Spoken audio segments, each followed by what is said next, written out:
यार डॉक्टर का नाम सीरा एक लगे आ जाता वो 50 रुपए खने जान रोटी बने किसका कपड़ा है ना मेरा इंट्रोडक्शन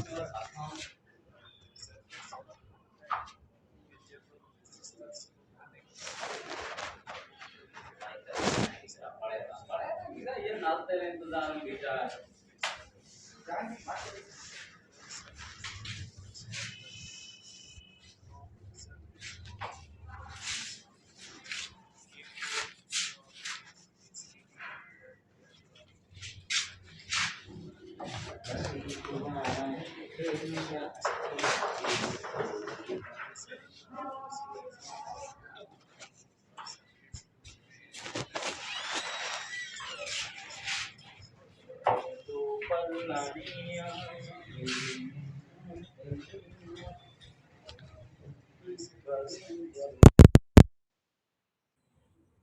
तो ऐसे सर्किट्स को हम सॉल्व कर सकते हैं with the help of Ohm's law.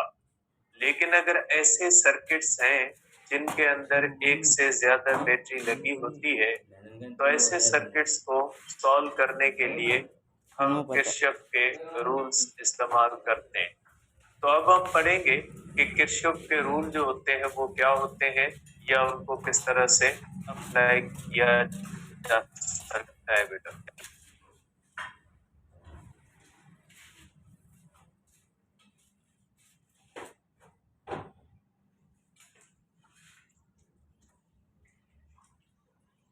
Kirchhoff's rules बेटा। अब इसके अंदर इसके दो रूल्स हैं। पहली बात के सिंपल सर्किट्स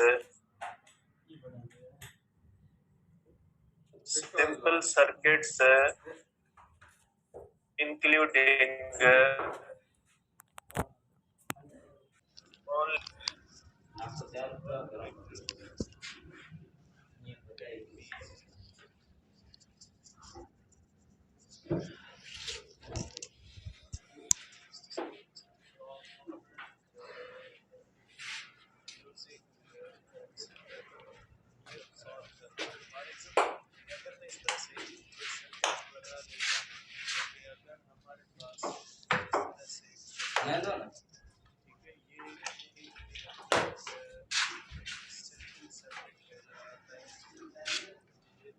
तो माचिस ले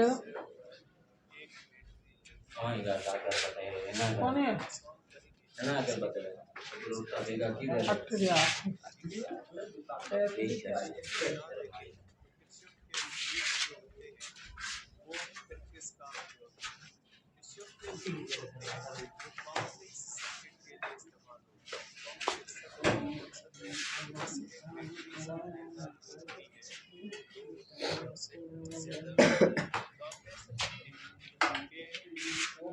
चल तुम कब बोल रहे हैं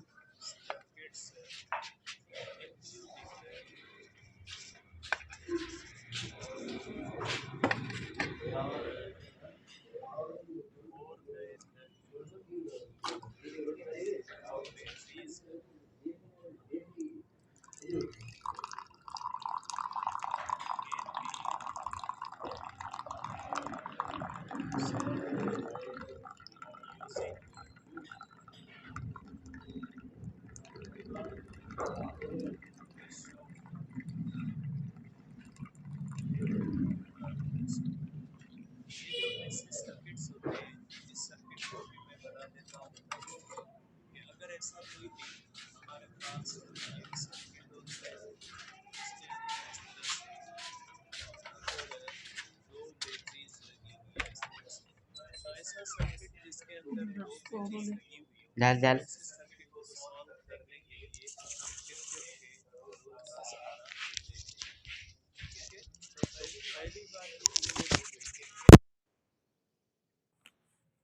इस्तेमाल क्यों किया जाता है। हम जब हमारे पास ओम्स लॉ होता है तो फिर हम इन लॉस को क्यों इस्तेमाल करते हैं। तो याद रखिएगा कि ओम्स लॉ सिंपल सर्किट्स के लिए होता है और ओम्स लॉ को इस्तेमाल करके सिंपल सर्किट्स को तो सॉल्व किया जा सकता है जिनके अंदर एक बैटरी होती है, लेकिन एक से ज्यादा बैटरी जिनके अंदर होती है वो कॉम्प्लेक्स सर्किट्स कहलाते हैं। कॉम्प्लेक्स सर्किट्स जो होते हैं उनको इस तरह से ओम्स लॉ के ऊपर सॉल्व नहीं किया जा सकता। अब ये जो बैटरीज होती है या ये जो रेजिस्टर्स होते हैं इनको हम कहते हैं कंपोनेंट्स ऑफ या एलिमेंट्स जो होते हैं वो सर्किट के होते हैं। रेजिस्टर्स और बैटरीज जो होती है ये कंपोनेंट्स या एलिमेंट्स ऑफ द सर्किट होते हैं बेटा। तो अब हम करते हैं बेटा किरचॉफ का पहला रूल बेटा। ठीक है, मैं नेक्स्ट पेज पे कर देता हूँ कि किरचॉफ्स फर्स्ट रूल बेटा ये क्या कहता है।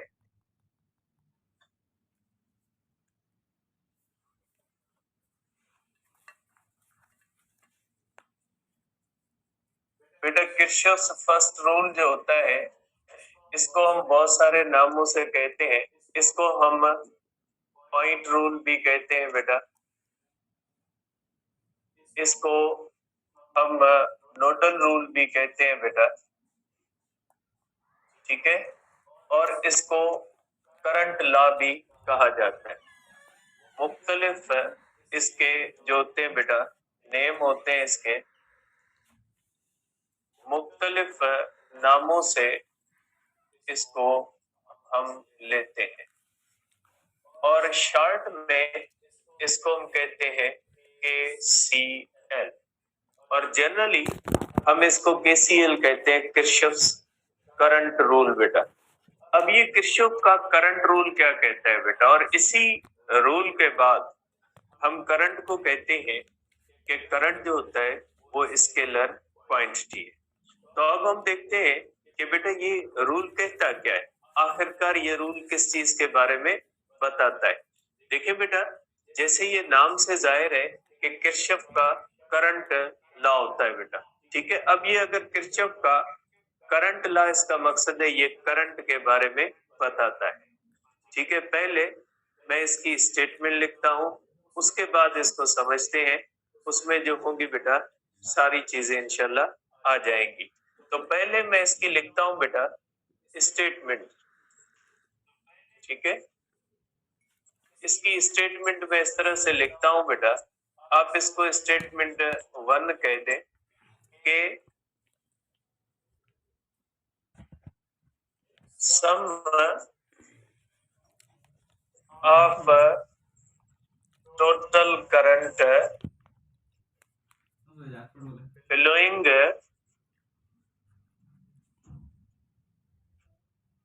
towards a point is equal to sum of total current flowing away from this point।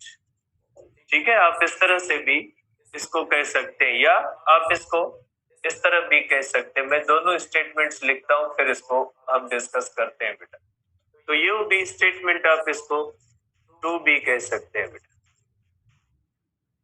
Statement आप इसको 2 भी कह सकते हैं कि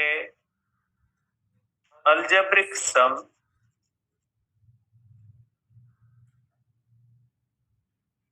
of all currents, algebraic sum of all currents flowing towards a point and currents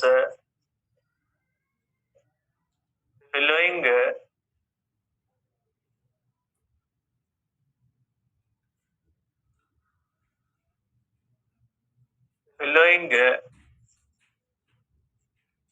away from this point is 0। ठीक है, algebraic sum of all currents flowing towards a point and currents flowing away from this point is 0। ठीक है बेटा, अब इनका मतलब क्या है बेटा, कि ये जो मैंने 2 पॉइंट्स लिखी है कि ये जो इसकी 2 स्टेटमेंट्स लिखी है, ये दोनों स्टेटमेंट्स क्या कहती है? ठीक है बेटा। अब ये दोनों स्टेटमेंट्स इस तरह से कहती है बेटा, सपोज करें हमारे पास एक पॉइंट है बेटा, उसके ऊपर 4 वायरों से या 5 वायरों से 5 करंट आ रहे हैं। ठीक है, फॉर एग्जाम्पल कि हमारे पास ये पॉइंट है, आप इसको कह लें कि ये जो है वो नोड है। ठीक है, या इसको हम कहते हैं नोडल पॉइंट। इस पॉइंट को हम क्या कहते हैं? नोडल पॉइंट कहते हैं। अब यहाँ पे एक करंट आ रहा है बेटा, एक वायर करंट लेके इस पॉइंट की तरफ आ रही है, तो इसमें करंट I1 आ रहा है बेटा। ठीक है, जो करंट अंदर आ रहा होता है उसका एरो अंदर दिया जाता है। ये पॉइंट है, यहाँ पे एक रेजिस्टर से या एक वायर से जो है वो करंट I1 पहुंच रहा है। एक वायर दूसरी है बेटा, ये वायर दूसरी है। ठीक है, ये करंट I2 इसकी तरफ लेके आ रही है। ये दोनों करंट किस तरफ जा रहे हैं? एक ही पॉइंट की तरफ जा रहे हैं बेटा। दोनों करंट्स के बारे में आप कह सकते हैं कि ये दोनों करंट्स किस तरफ जा रहे हैं? सेम पॉइंट की तरफ जा रहे हैं। और इस पॉइंट को क्या कहा जाता है बेटा? इस पॉइंट को कहा जाता है नोडल पॉइंट बेटा। ठीक है, या नोड कहा जाता है बेटा। अब अगर देखें बेटा, तो सपोज करें यहां से 2 वायरें हैं जो करंट को इस तरह से अवे लेके जा रही है बेटा। I3 है, ये करंट यहां से अवे जा रहा है बेटा। और एक और वायर है बेटा, ये करंट I4 भी इससे अवे ले जाती है बेटा। सपोज करें एक तीसरी वायर है, ये भी इससे करंट I5 लेके जा रही है बाहर। किस जगह पे पहुंच रहा है बेटा? नोडल पॉइंट पे पहुंच रहा है। ठीक है, इस नोडल पॉइंट पे 2 वायरों से करंट पहुंच रहा है बेटा। 3 वायरें क्या कर रही है? इसे, तो ये लॉ क्या कहता है? Sum of total current flowing towards a point is equal to the sum of total current flowing away from this point. कि ये जितने करंट आ रहे हैं यहाँ पे, फॉर एग्जाम्पल इसमें 6 एम्पियर आ रहा है, इसमें 4 एम्पियर आ रहा है। सपोज करें इस नोडल पॉइंट की तरफ 10 एम्पियर करंट आ रहा है, तो जो इससे जाएगा वो भी 10 एम्पियर ही होगा। मीन्स जितना करंट किसी एक पॉइंट पे आ रहा होगा उतना ही करंट उससे जा रहा होगा। ठीक है, लेकिन शर्त ये है कि इस पॉइंट पे कोई सिंक या सोर्स नहीं है। ठीक है, तो इसके लिए आप ये कह सकते हैं कि नोट ये करेंगे कि if there is no sink और source of current at nodal point बेटा।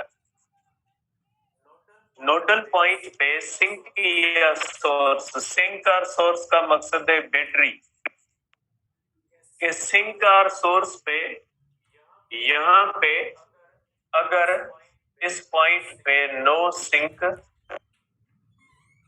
और सोर्स, सिंक या सोर्स का मकसद क्या होता है? बैटरी नहीं है।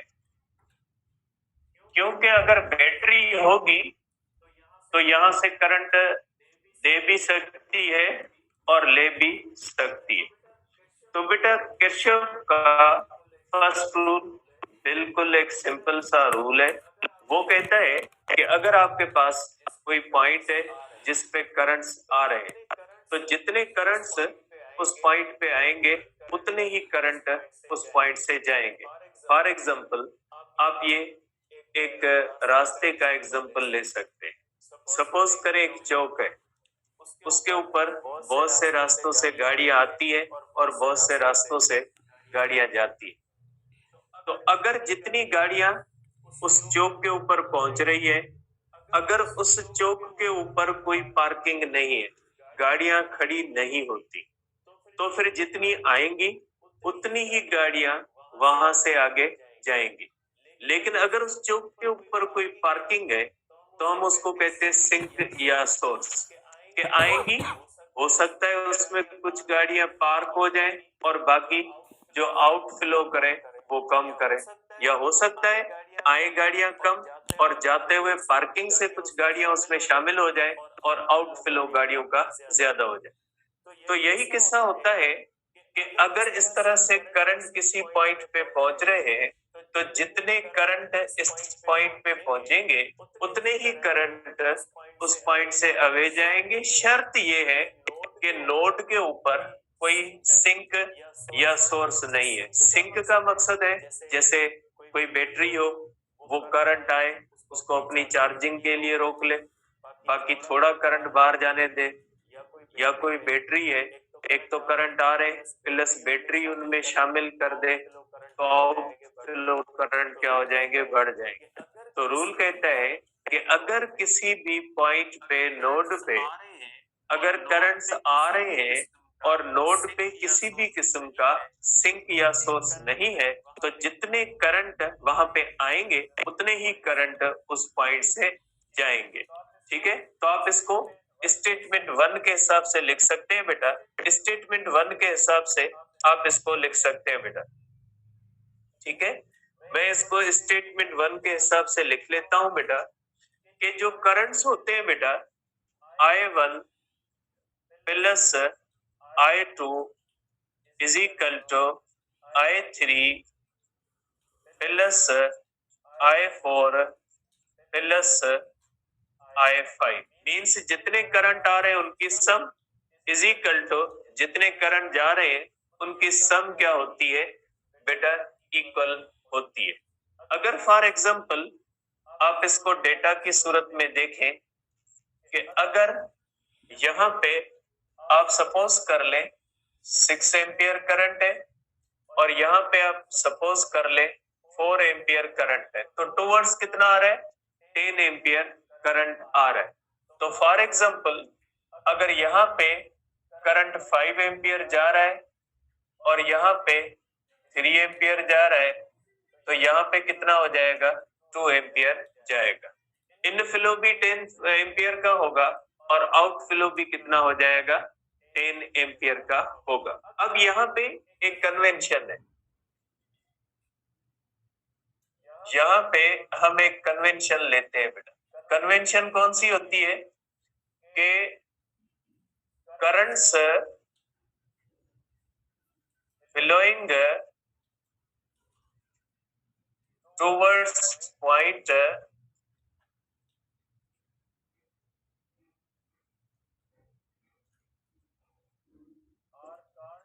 are called converging currents।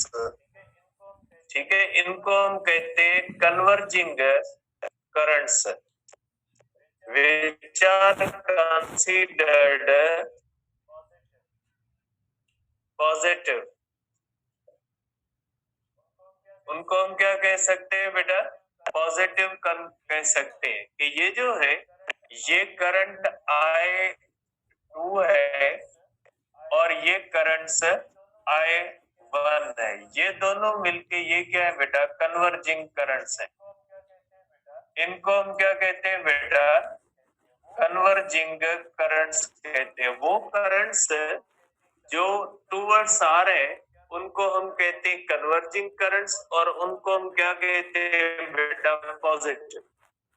और दूसरा होता है बेटा कि currents away from point are called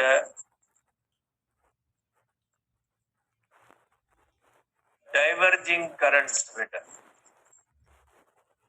इनको हम कहते हैं diverging currents and which are considered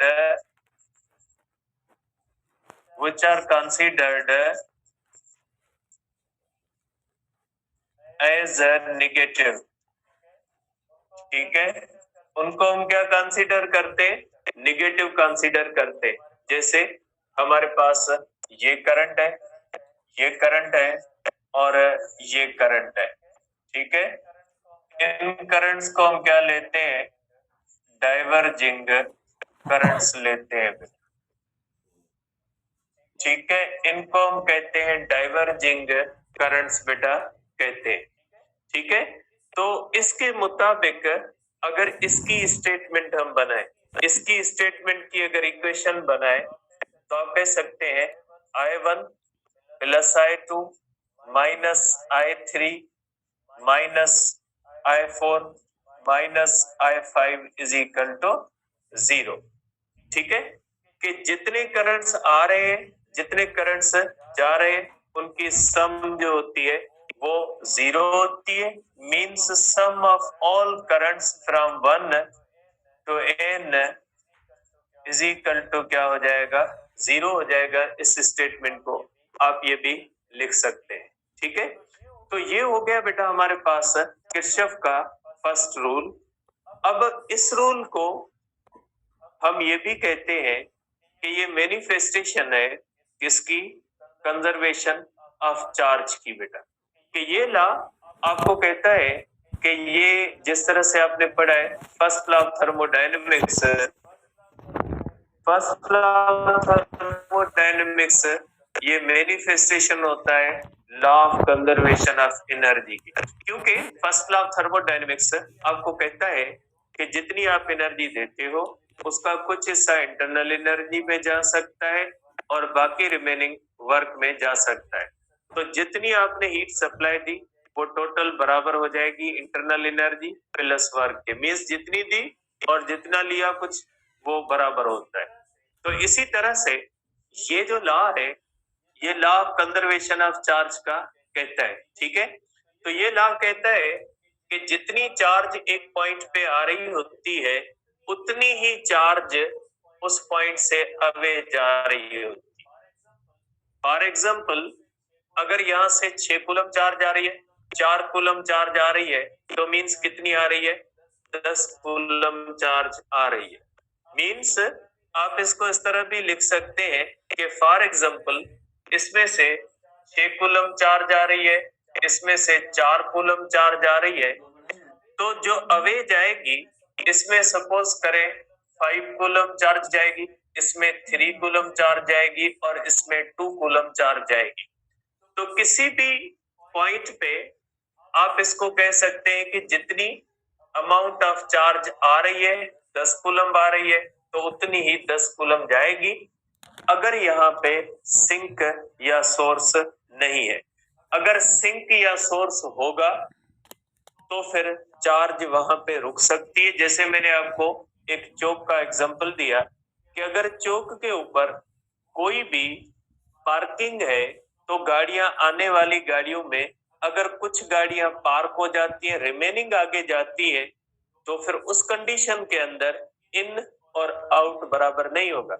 लेकिन अगर चौक ऐसा है कि जिसके ऊपर पार्किंग नहीं हो सकती तो जितनी गाड़ियां आएंगी उतनी गाड़ियां आगे जाएंगी।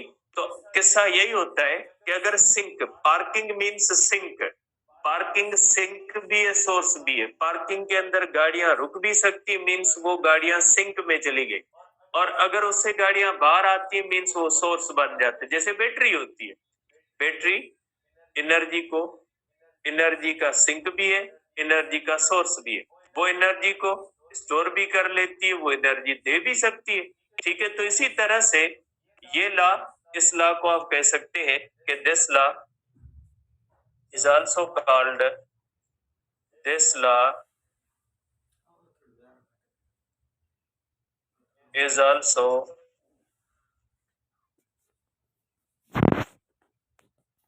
Manifestation of law of conservation of charge. ठीक है, और इस लॉ के मुताबिक if there is no sink और सोर्स then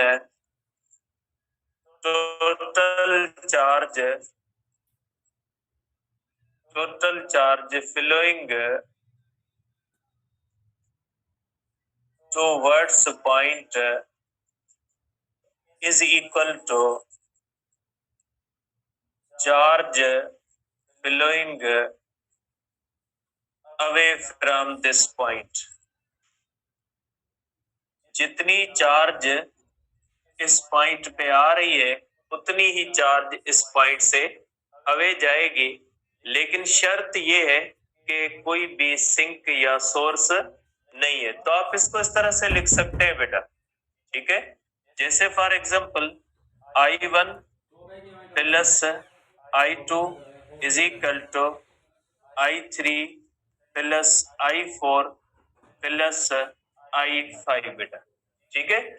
अगर दोनों साइड्स पे T को मल्टीप्लाई कर दे बेटा, या I इज इक्वल टू क्या होता है बेटा, Q अपॉन T होता है, तो आप करोगे Q1 upon T, Q2 upon T is equal to Q3 upon T, Q4 upon T, Q5 upon T। T में कैंसल हो जाएगा तो हमारे पास हो जाएगा Q1। अब इसको लिखना यहाँ पे मैं लिख देता हूँ बेटा, उस पेज पे फिर ये अलग हो जाएगी स्टेटमेंट, ठीक है। एक मिनट बेटा, इसको मैं वापस लिखता हूँ क्योंकि दूसरे पेज पे ये चीज अलग हो जाएगी बेटा।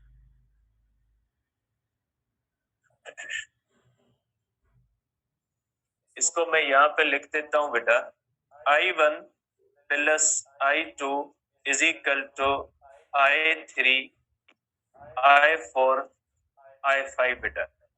ये होता है Q1 upon T, Q2 upon T is equal to Q3 time, तो सबको सेम लग रहा है, Q4 upon T plus Q5 upon T। T बेटा कॉमन है, चला जाएगा, Q1 plus Q2 is equal to Q3 Q4 plus हो जाएगा बेटा Q5। तो टोटल चार्ज देखें, Q1 प्लस Q2 की सम किसके बराबर होती है बेटा, is equal to Q3 Q4 plus Q5 की होती है। तो ये हो गया बेटा हमारे पास किरचॉफ का फर्स्ट रूल, जिसको हम बेटा कहते हैं कि ये जो है वो किरचॉफ्स करंट लॉ है। अब बेटा इसके मुताबिक आप देखें, करंट एंगल्स पे डिपेंड नहीं करता।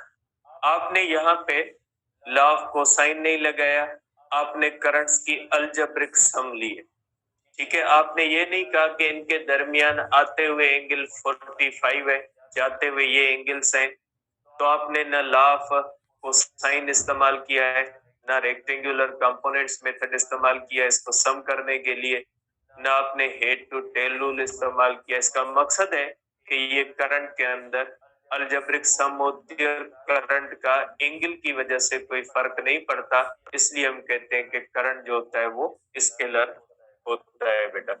अब हम करते हैं बेटा किरचॉफ का सेकंड लॉ बेटा।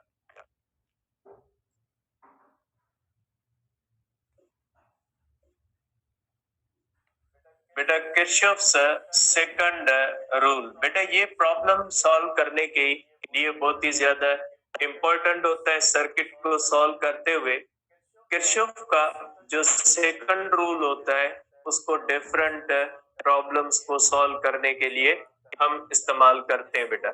इस रूल को हम कह सकते हैं बेटा किरचॉफ्स वोल्टेज लॉ बेटा।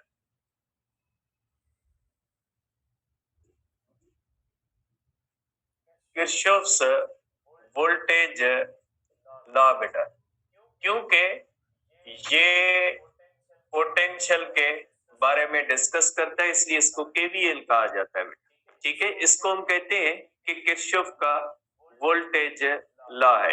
ठीक है बेटा, अब इसकी स्टेटमेंट क्या होती है, ठीक है, कि अलजेब्रिक, पहले मैं स्टेटमेंट लिखता हूं, उसके बाद इसको और डिस्कस करते हैं बेटा।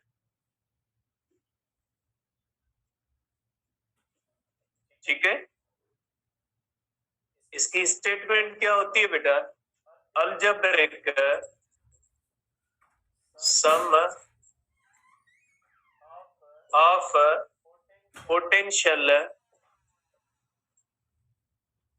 चेंजेस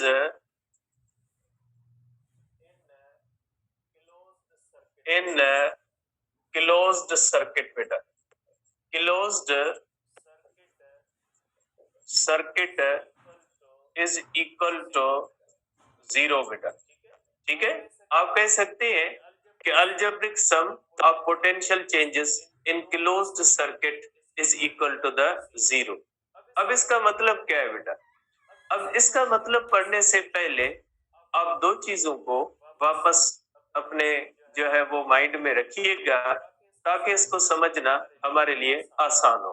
पहली बात बेटा, पहली बात जो हमने ईएमएफ के अंदर पढ़ी थी, ईएमएफ के अंदर हमने क्या पढ़ा था बेटा, कि जब बैटरी करंट को फ्लो करवाती है बेटा, ठीक है, सपोज करें बेटा, हमने ये पढ़ा था कि जब बैटरी के अंदर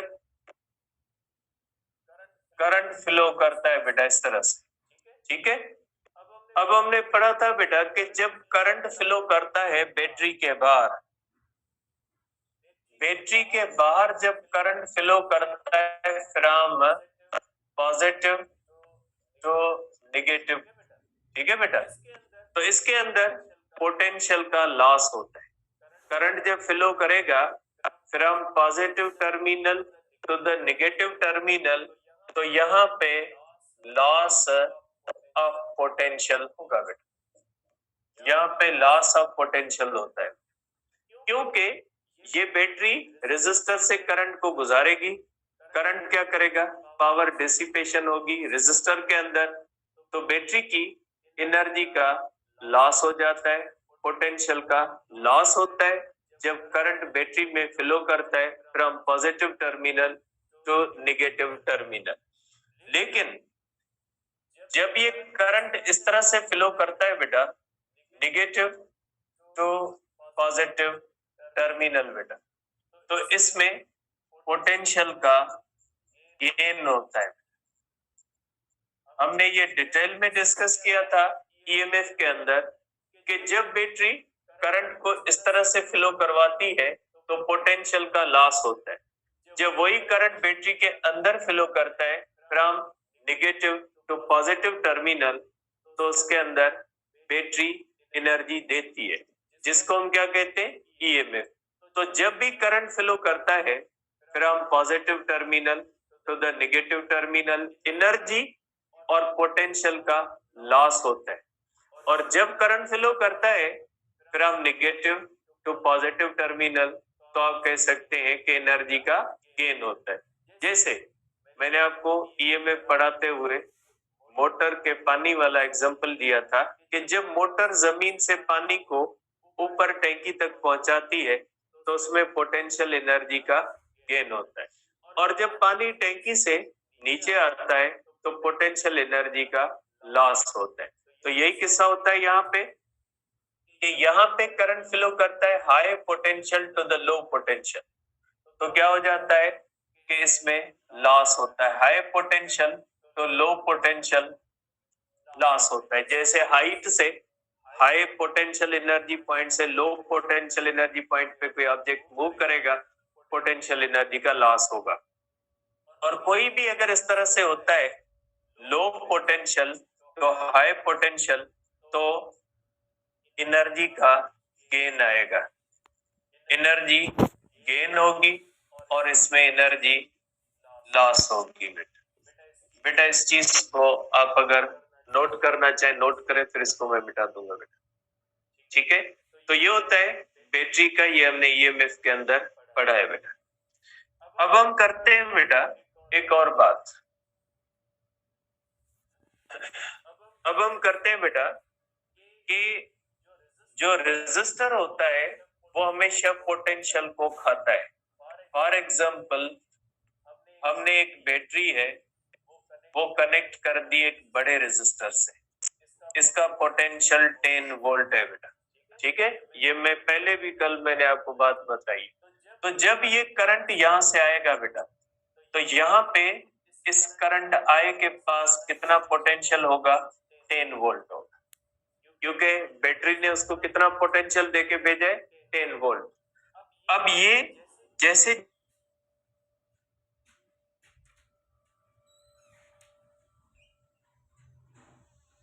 खा जाता है, तो इसीलिए तो मैंने कहा था कि जब बैटरी से करंट बाहर फ्लो करता है तो जाहिर है बाहर किसमें फ्लो करेगा? रेजिस्टर में। तो बैटरी का पोटेंशियल जो होता है वो कम हो जाता है जब बैटरी करंट देती है और बैटरी में करंट फ्लो करता है from positive to negative terminal. याद रखिएगा, ये बात बहुत ही इंपॉर्टेंट होती है। सेकंड रूल जो किरचॉफ का है उसके अंदर ये बात बहुत ही इंपॉर्टेंट बन जाती है। अब आपके माइंड में ये होगा कि ये बैटरी हो सकता है कि सारा पोटेंशियल खा जाती है, ये जो रेजिस्टर है ये सारा पोटेंशियल खाता है। जरूरी नहीं है जो है वो पूरा का पूरा खा जाए। ऐसे भी हो सकता है कि फॉर एग्जांपल एक छोटा रेजिस्टर है, ये बड़ा रेजिस्टर है, ये छोटा रेजिस्टर है, मैंने एक ही बैटरी के साथ कनेक्ट कर दिया, ठीक है। अब अगर ये करंट आएगा, ये करंट जब यहाँ पे आएगा तो इसके पास भी 10 वोल्ट ही होने, ठीक है, क्योंकि बैटरी का पोटेंशियल कितना है बेटा? 10 वोल्ट है। अब ये होगा इसके अंदर कि अगर यहाँ पे 10 वोल्ट है, हो सकता है यहाँ पे 8 वोल्ट हो और हो सकता है यहाँ पे 6 वोल्ट हो। मींस रेजिस्टर में आते हुए 10 वोल्ट था, बाहर निकलते हुए 6 वोल्ट है। इसका मकसद है कि लॉस कितना हुआ? लॉस हो गया यहाँ पे 4 वोल्ट का, और यहाँ पे लॉस कितना हो गया? 10 वोल्ट का। तो याद रखिएगा, जरूरी नहीं है कि जब रेजिस्टर से हम बैटरी कनेक्ट करें तो पूरा बैटरी का पोटेंशियल वो रेजिस्टर खा जाए। वो डिपेंड करता है रेजिस्टर की रेजिस्टेंस पे। बड़ा रेजिस्टर होगा ज्यादा पोटेंशियल खाएगा, कम रेजिस्टर होगा, छोटा रेजिस्टर होगा कम पोटेंशियल खाएगा। लेकिन रेजिस्टर हमेशा पोटेंशियल की डिक्रीज का सबब बनता है, ठीक है। तो अब हम इसको डिस्कस कर, बेटा इसको नोट करना है कर ले, क्योंकि इसको भी मैं यहाँ पे मिटाऊंगा फिर। तो ये हो गया बेटा 2 पॉइंट्स है जो आपके माइंड में रहे। अब हम डिस्कस करते हैं कि किरचॉफ का रूल क्या कहता है बेटा।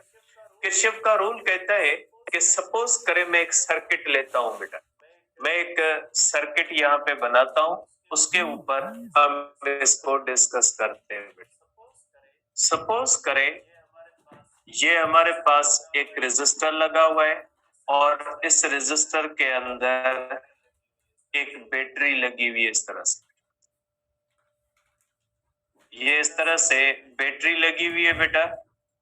और आप कह लें कि इस सर्किट के अंदर एक रेजिस्टर ये लगा हुआ है, ठीक है बेटा, और इस सर्किट के अंदर दूसरी बैटरी यहाँ पे लगी हुई।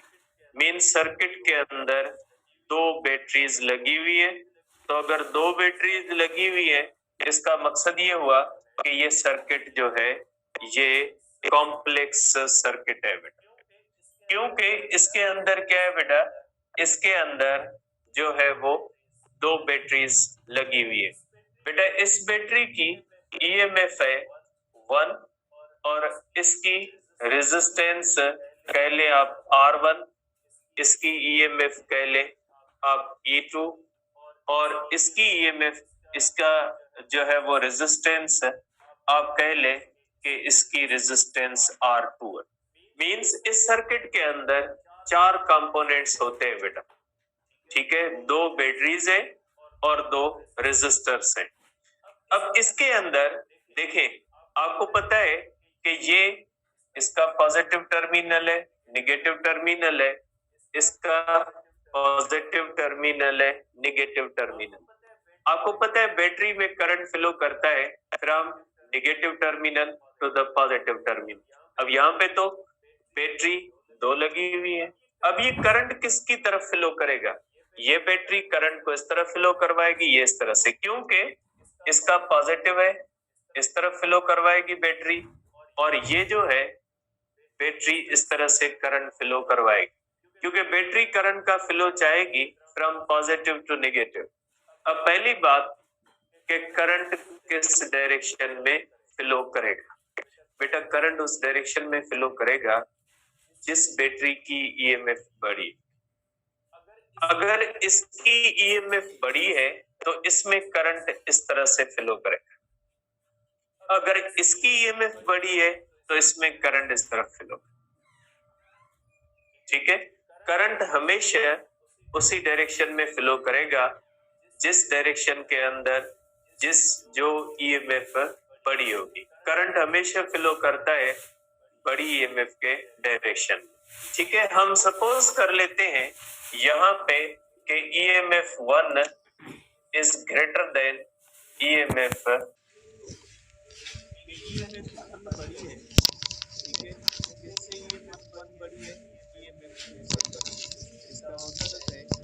करंट का फ्लो किस डायरेक्शन में होगा? करंट का फ्लो इसके डायरेक्शन, और ये करंट को किस तरफ फ्लो करवाएगी बेटा? ये करंट को फ्लो करवाएगी इस तरफ। ये करंट इस तरफ फ्लो करता हुआ, ये करंट इस तरह से फ्लो करता हुआ, ये करंट यहाँ पे। ठीक है, तो आप क्या कहोगे कि इन कॉम्प्लेक्स सर्किट है,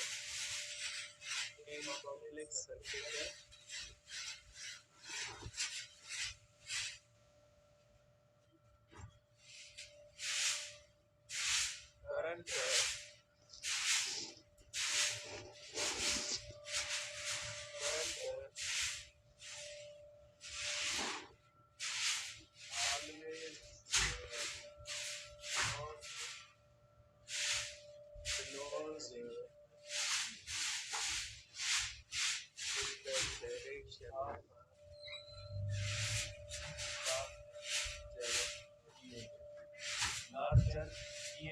के डायरेक्शन में फ्लो करेगा। ठीक है, अब आप एक इम्पोर्टेंट बात देखें बेटा, अब इसका मकसद है, अब करंट कहाँ से फ्लो करेगा? करंट फ्लो करेगा बेटा, आपको पता है कि बैटरी के अंदर जब करंट फ्लो करता है बेटा, अगर ये हम एक सर्किट लेते हैं, ये हमारे पास पॉजिटिव टर्मिनल है, नेगेटिव टर्मिनल, तो बेटा करंट हमेशा अपना स्टार्ट यहाँ से लेता है।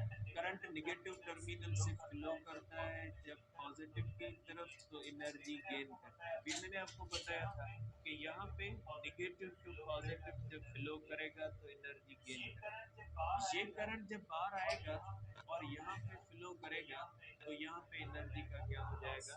लॉस। तो बैटरी में जब करंट फ्लो करता है from negative to positive terminal, ठीक है, तो नेगेटिव टू पॉजिटिव टर्मिनल जब फ्लो करता है तो पोटेंशियल और एनर्जी का गेन, और जब पॉजिटिव टू नेगेटिव करता है तो एनर्जी में क्या हो जाता है? लॉस। ठीक हो बेटा, अब हम करते हैं इसके अंदर बेटा,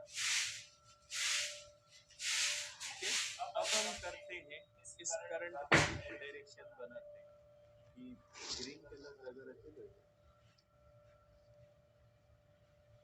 कलर केड़ो नजर येलो ही तो कलर। देखिए बेटा, कलर अगर नजर ना आए तो बताइए। अब इसका मतलब है बेटा कि यहाँ से करंट निकला बेटा, नजर आ रहा है बेटा, येलो कलर आ रहा है, राइट है।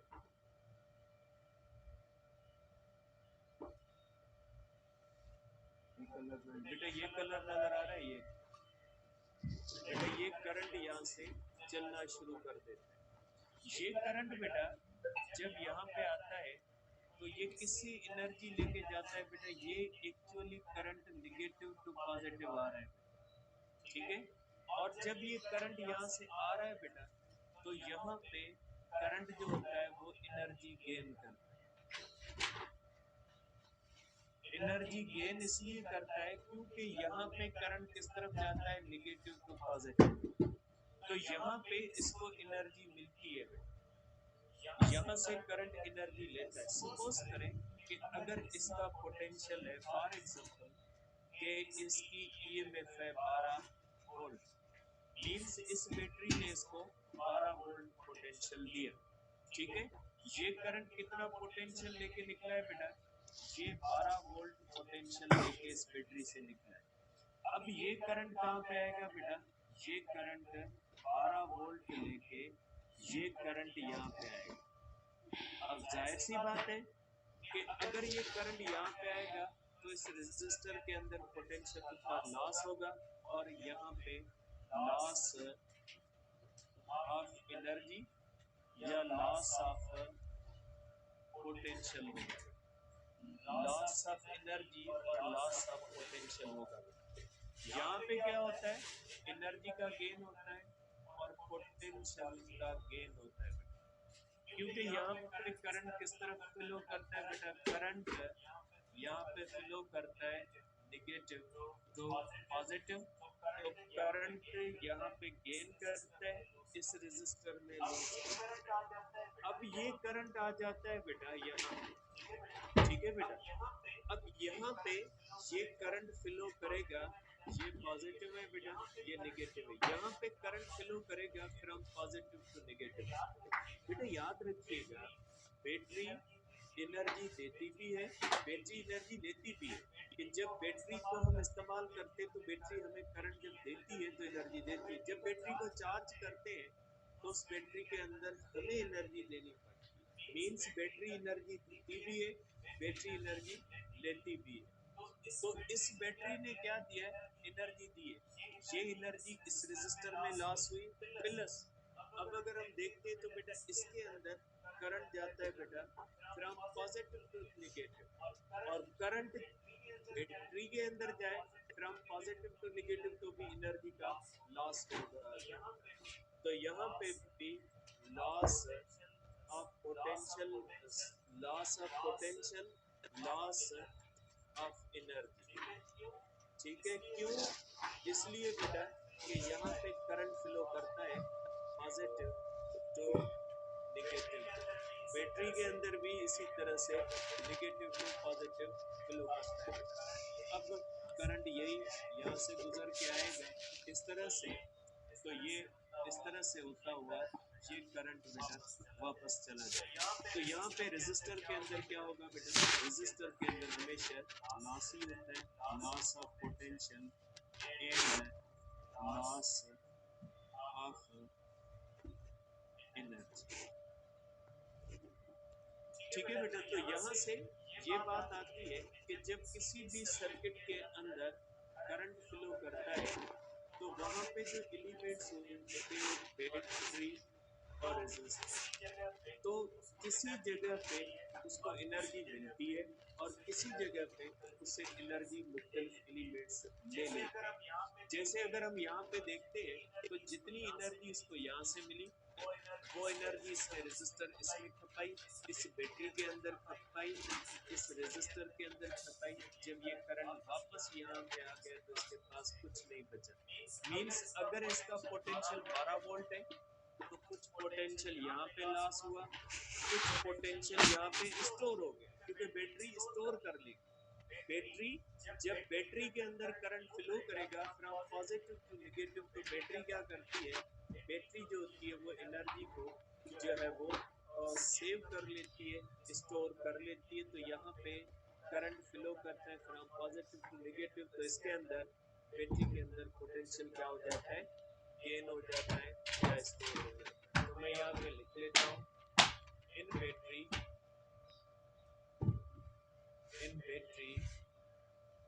if current flows from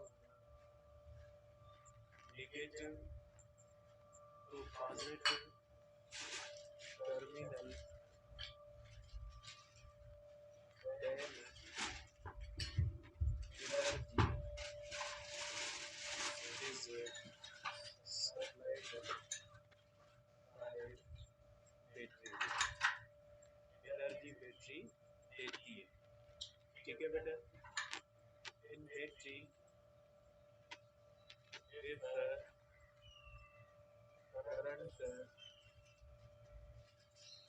closer,